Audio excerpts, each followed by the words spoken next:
This is a VHS tape cleaner, or at least it will be once I 3D print it. So what I've set up here, and I don't actually know for a fact that this will work, but I think it'll work, and as soon as we build it, we'll know. Basically what we have here is a single motor that drives both of the spools of the VHS tape. And there's an interesting mechanical engineering problem there. You can't drive both of the spools at the same speed. You can't just have one motor driving two gears directly. The reason you can't do that is because the spools grow and shrink in diameter as you move tape from one side to the other. But on each shaft, there are two bearings, a regular bearing at the bottom, and where the gear is that connects to the spindle for the VHS tape is a bearing that only turns one direction. So when it is engaged in the correct direction, it will drive that gear, and the opposite gear will freely spin from the bottom. Does that make sense?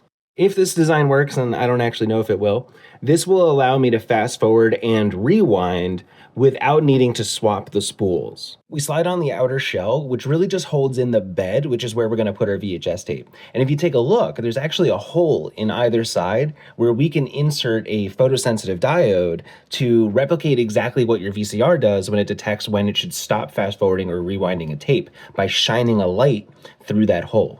There are two pins. One pin will disengage the lock on the door for the VHS tape, and the other one will prop open the door.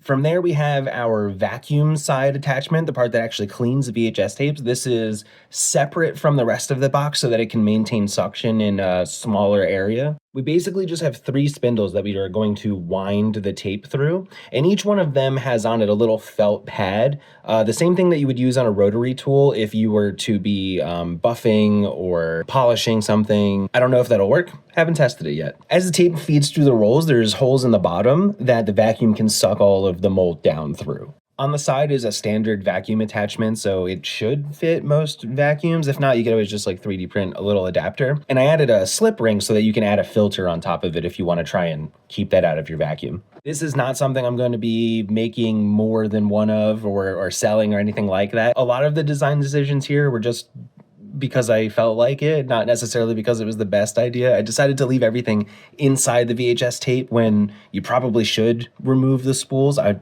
not really sure, but let me know what you think. I'm gonna print it soon and I'll let you know how it goes.